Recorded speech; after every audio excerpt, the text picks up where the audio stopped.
देना चाहूंगा अपने देश को बचाने वाले क्रांतिकारी जवानों को, फौजी जवानों को, अपने देश के पहलवानों को, जिन्होंने बड़े ही बारीकी से अपने देश को, अपने देश के आन बान सम्मान को बचाने का काम किया था। कहानी हमारे वहां से है, आजादी के पहले देश अधीन था अंग्रेजों के। 4 लाइन भूमिका में भाव है मास्टर।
कोनो मजा एक बात रामदेव उस्ताद खातिर कितने लोग ताली बजा सके लगे। अरे काशी गुरु और बिजलाल गुरु जी खातिर तो खूब ताली बजे, लेकिन रामदेव उस्ताद जवाब देते अरे तुझे सलाम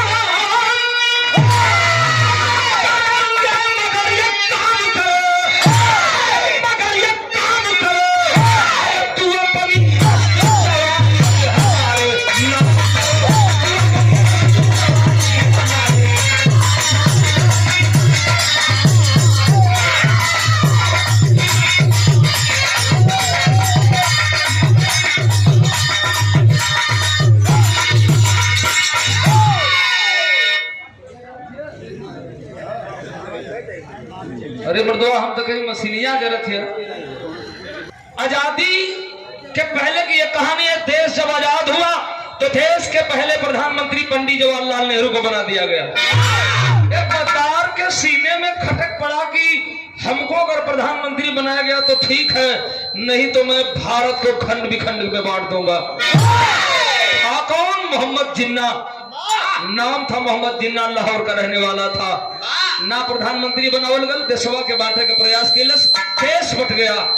जब पंडित जवाहरलाल नेहरू तो देश में एक आग लग गई। वो आग कौन थी जरा गौर करेंगे। अरे लगी थी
सुनो वाला भैया लोग, लाहौर का जिन्ना मोहम्मद देश को बंटवा दिया, कहा मैं लाहौर को लेकर के पाकिस्तान को लेकर के अलग रहना चाहता हूं। देश बट गए। एगो पिक्चर सनी देओल का रहल, आप लोग देखले होगा, जो ने पिक्चर का नाम रहल गदर। एक ट्रेन चली थी, ये शो हो गया भारत की ओर से कि जो लाहौर से भारत आना चाहता है वो आ सकता है। एगो ट्रेन चल रहल लाहौर टू अमृतसर, और ट्रेनियों में जितनी भारत आवे वाला नागरिक रहना जी अपने भारत माई पे कुर्बान रहल करस कि हम अपने भारत चलो, तो ट्रेनिया में लद के भर गए। अब पहला दंगा हुआ, उस दंगे में मरने वाले जितने भारतवासी थे कोई बचल नहीं, सब मर गए। ट्रेनिया में भरपूर लाद के रखल गए। एगो हिंदुस्तान के तोहफा भेजल गए हो भैया, वही में एगो परिवार बिछड़ गई। पांडे यादव, बिहार का रहने वाला यादव वंश का बेटा पांडे यादव, अपनी दुल्ही के लेके भागत हूं। दुल्ही के कोरा में जुड़वा दुगो बच्चा हुआ, 1 महीना का पैदा, दोनों बच्चन के लेके माई भागत है। हर तलवार लेके मुसलमान दौड़ावत मन, हिंदुस्तानी अगर कहीं दिख जाओ तो चीख दो, फाड़ दो साला। ट्रेन तना पकड़ाई, वही ट्रेनिया के फिराक में ट्रेन तना पकड़ाई, ट्रेन छूट गई। आखिर जा कहां, तबले मुसलमानी देखले हुआ दौड़ावे का प्रयास कैलन है। भागत भागत अपनी दुल्ही से हथवा छूट गए। कहां गैलन उनकर बात छोड़ा, दुल्ही भागते भागते एगो मस्जिद के करीब गई है। मस्जिदिया में एगो मौलाना देखलस, आवाज लगौलस, कहलस का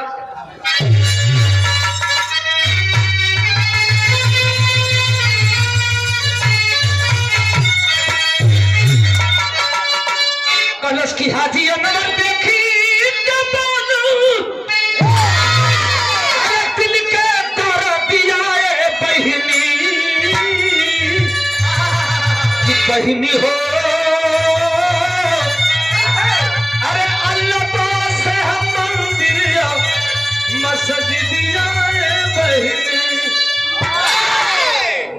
भारतीय नारी डर पड़ी, ये तो मुसलमान है, कहीं मार न दे, हमारे दोनों बच्चा भी मारा नहीं, हम मारन जाए। ऐसा न हो कि मुसलमान जान मार दे। मुसलमान बुलाया, क्या बहन क्या हुआ, क्यों डर रही हो, क्यों रो रही हो? जब बहन कलश बुला लिया का अंदर भागाओ, बात क्या है सारी आप बीती बताती है। कलश किया बहनिया, डर मत रे, आशक हम तो धर्म का भाई, तू हमारे धर्म का बहिन, जान तो हम बचा दे, लेकिन एगो वादा करे के पड़ी बहिन, कुछ हमार मांगन बा, हमके चाहिए। मांगन का मांगत हुए शादी दिया में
सरहद पार करा दूंगा, तुम भारत चली जाओगी बाइज्जत, लेकिन एक काम करना पड़ेगा।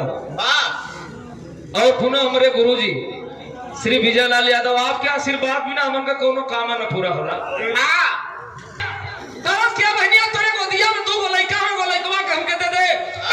मई पूर्वा में लेके सहम गई, कलश की ना ना ना, कलश की तू वचन दे लो कि हम मांगन देबा, तो काहे सहमत आरू मानव ना, ओके जियाई परिया करम नाम देव, हमरे बुढ़ौती में लाठी बन के हमारा सहारा होई। आय हाय हाय, फंस गई हो माई। माई जब फसली है तो आखिरकार वचन दिले ही भारतीय नारी है, यादव कुल की बेटी है। माई कैली का गीत कौन है?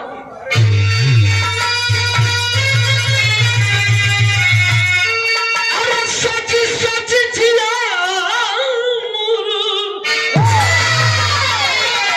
अरे घबराता करोगा जी हो।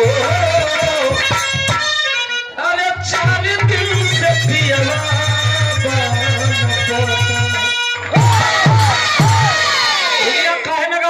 समय ना। अब बाबा जी आज एक रुक जाओ। जय हो। पाथर के चट्टान जैसे, पाथर के चट्टान जैसे कर जवाब बनाई उहे भाई हो। हीरा के पिया भाई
माई छटका बटवा के दे के तो छा ले ली है। जब बाइजन भारत तो किसी तरह भेज दिया।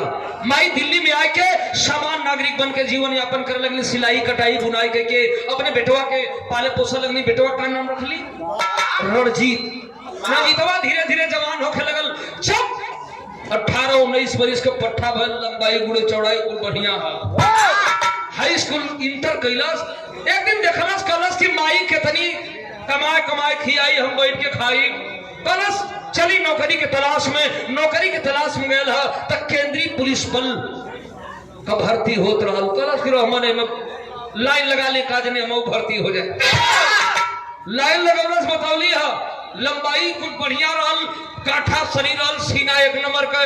पहलवान कदमिया मेहरारून की वजह से ना जा हो। फौज में भर्ती हो गया। जब फौज में भर्ती होगा घरे आल माई के खुशखबरी देवा। कलश माई देख तोर बेटा फौजी जवान हो गल, अब तो के कटाई बुनाई ना करे के होई। माई के हंसे के चाहिए तो माई रोवत थी। सवाल कर दिया कि रे मां तुम क्यों रो रही हो? तुम्हारा बेटा फौजी है, खुशी नहीं है? तुम्हारा बेटा देश का प्रहरी हो गया, खुशी नहीं है? माई खाली जर जर जर रोवत थी। माई कहली का एक लाइन फिर गीत हो।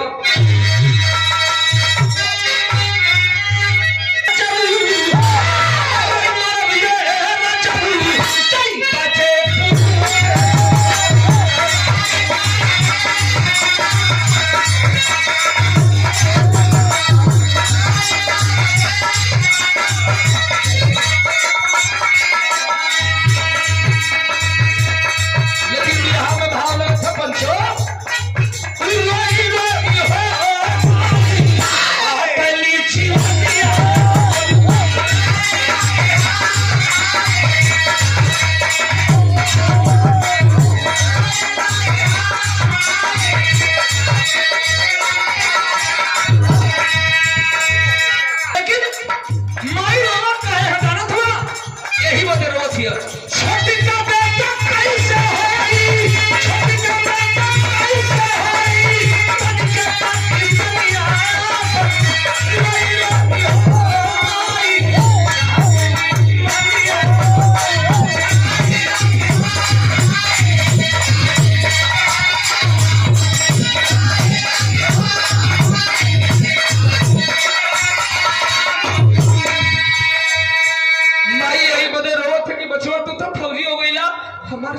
बेटा जमुना के पाकिस्तान में देखे ली, पता नहीं वो जिंदा हुई कि मरगल हुई। अगर जिंदा हुई तो तोहरी लिखी हुई, लेकिन ये बात तो यही रुकती है। वो पाकिस्तान वाला लड़का जेके माई पाकिस्तान में धान में देखे आई लहलन, अरे दोनों कहीं के धोना भइला फौजी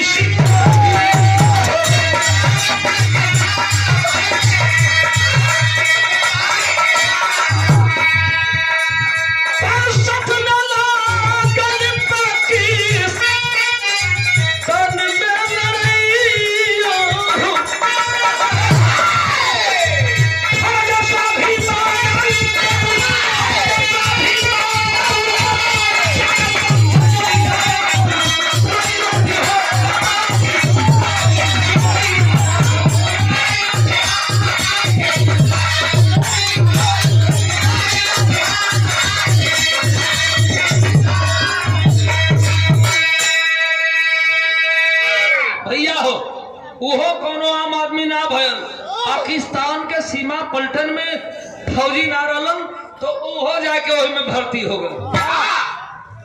एक बेटा भारत का फौजी और एक बेटा पाकिस्तान का। उसी समय सन 65 की लड़ाई छिड़ती है। जब लड़ाई छिड़ल है तो जवान पांडे यादव को ड्यूटी जानता के करे संगे लगल। हमारे गाजीपुर के वीर अब्दुल हमीद के साथ उनकी ड्यूटी लगती है। रणजीत का एक तरफ पाकिस्तान खड़ा है और एक तरफ हिंदुस्तान, दोनों आमने सामने। जब दोनों आमने सामने भइल तो यहाँ गीत लगाई,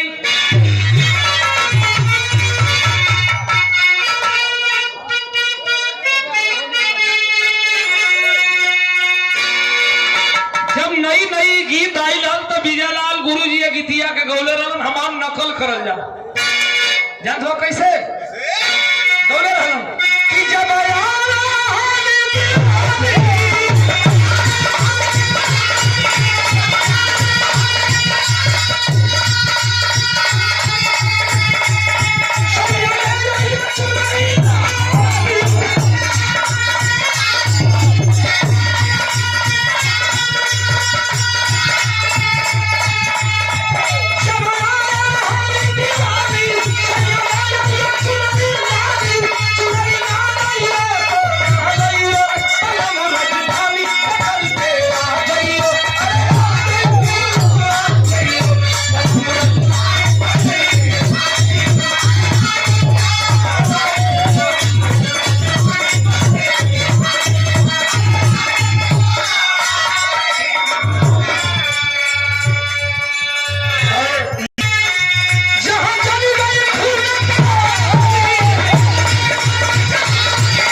सरहद पे रणजीत घेराए जवान रसीदे के हाथे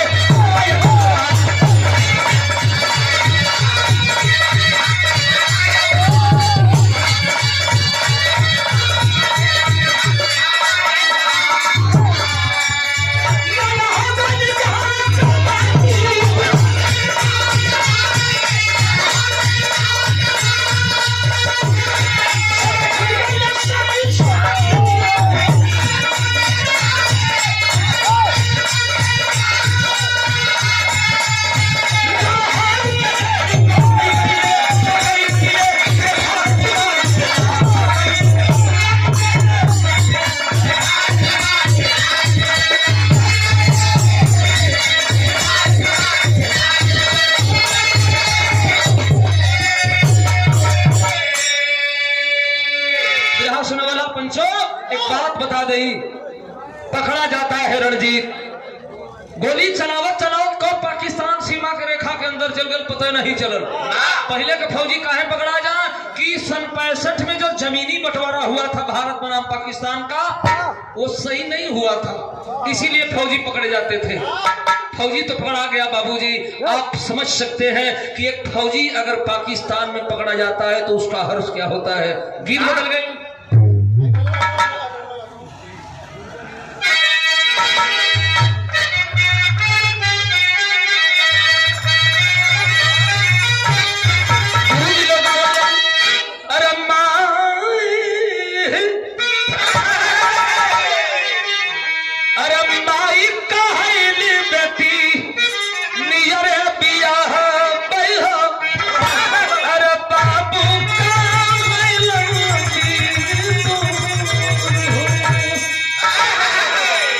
लेकिन मेरे देश के एक फौजी का हर्ष वहां क्या होगा।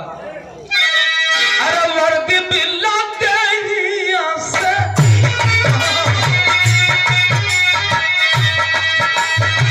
वर्दी बिल्ला से पापी उतरवाई ले के आंसू नहीं क्या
पकड़ने वाला रसीद था वो कोई दूसरा नहीं था, वही हाजी अनवर मौलाना को जो बच्चा दिया गया था मां के द्वारा, वही उसका भाई था।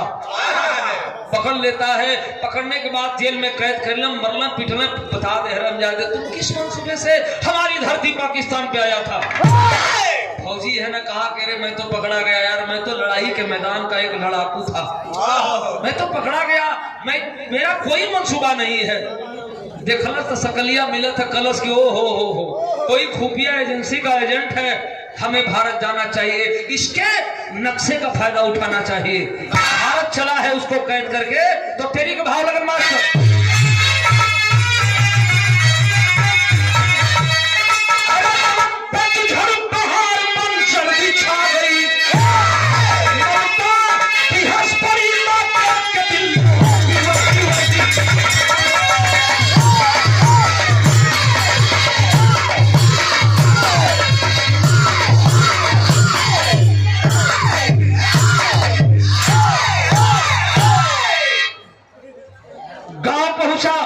मालवीय नगर दिल्ली में हल्ला कुल कैला की माई रणजीत भैया फौजी के मैदान, सॉरी रणजीत भैया फौजी लड़ाई के मैदान से घरे आओ तो हो माई, माई तड़ाक दे गई है, आरती के थाल सजा के दुआरी पर खड़ी है। गयल तो समझ गल कि यह बुढ़िया लगत हो फौजी के माई है जो उनके कैद करके आ रहे। माई देखत थी आरती उतारा थे, लेकिन माई चिन्ह ना पाओ थे कि यह हमारा बेटा, यह रणजीत है। एक लाइन हमारे गुरुजी वाली लगा था विदेशिया,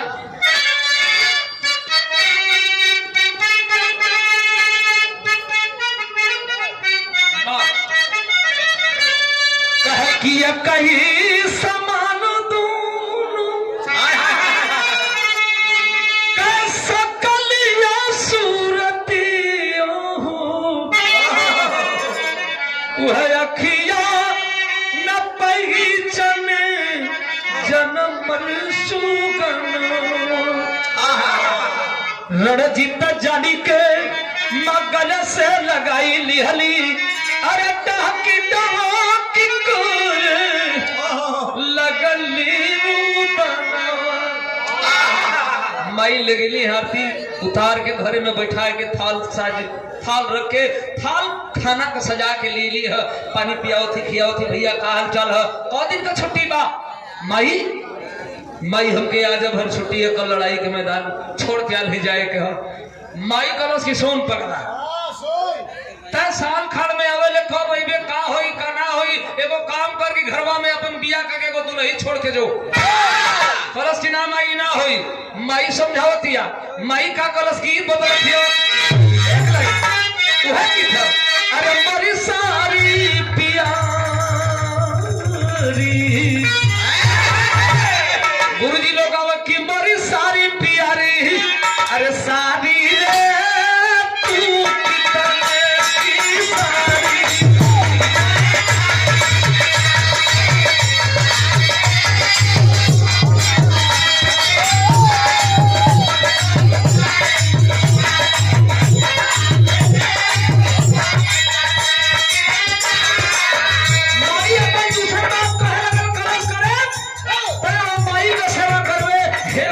सेवा के करी लाल की तो दिले होता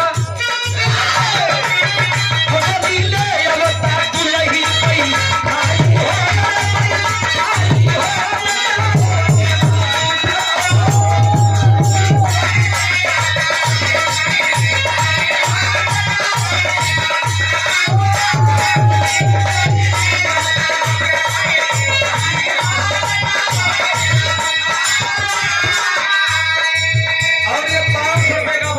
पप्पू यादव भट्टी पप्पू यादव हम कैसे कही रे लाल तय हमारे गोदिया में एक बेटा ना रहे तब तो हवा से उड़ गया बस मतलब भाई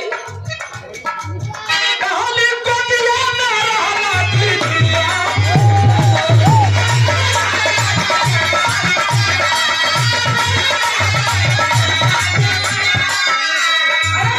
हिंदुस्तान के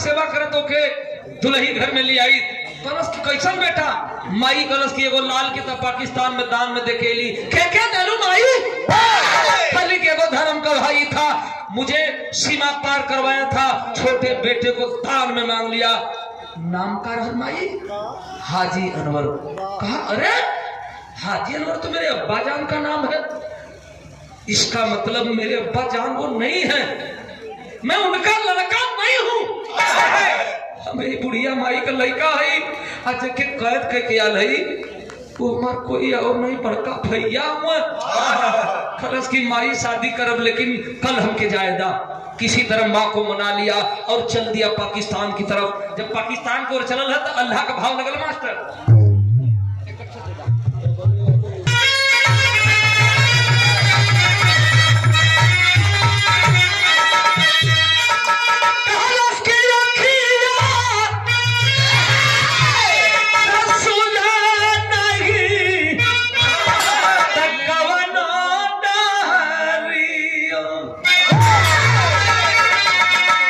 हिंदुस्तान से पाकल रसीदा गालिया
कहा सुना वाला पंचो।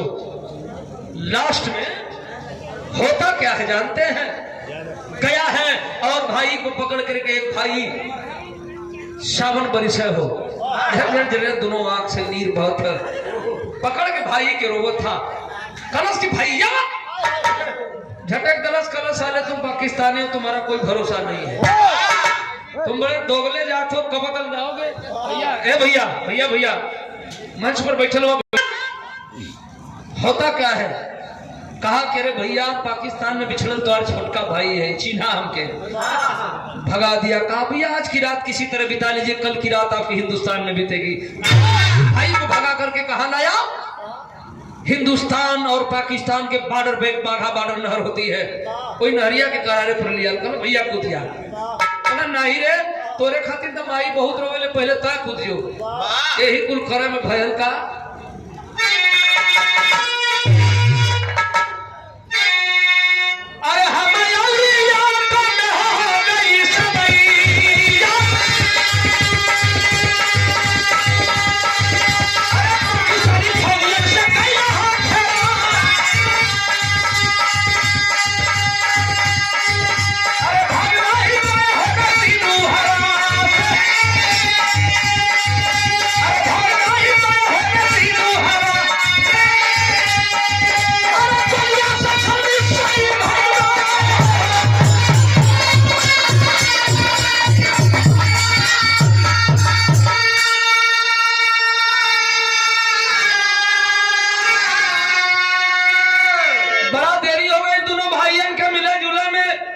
एक भाई कहा पहले नहर में कूदो तुम, कलश की नहीं भैया तू कूदाए में बड़ा देरी हो गई। जेल में देखना सो तो फरार है कैदी, घेर लिए बाघा बॉर्डर को पाकिस्तानी पलटन सेना के लोग।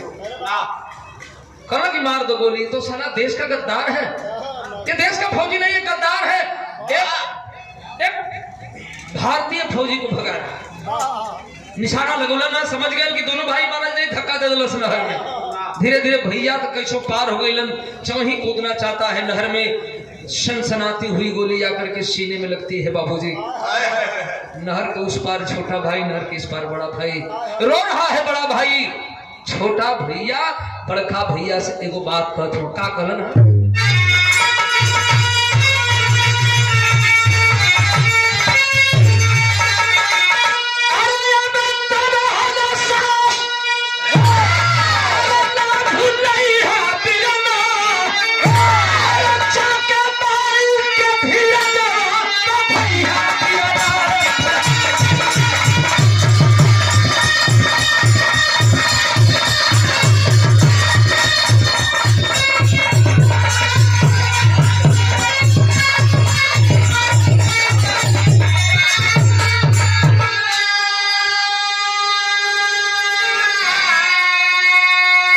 भैया अब हमारी जान नहीं बची भैया, ठीक बा तू जा, लेकिन माई से वादा कैले हो, वादा के जरूर पूरा कर दिया। कौन वादा भैया?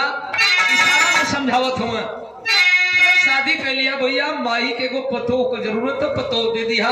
ये है हमार हार्दिक इच्छा है, माई से वादा कैले ही। इतना कहत भैया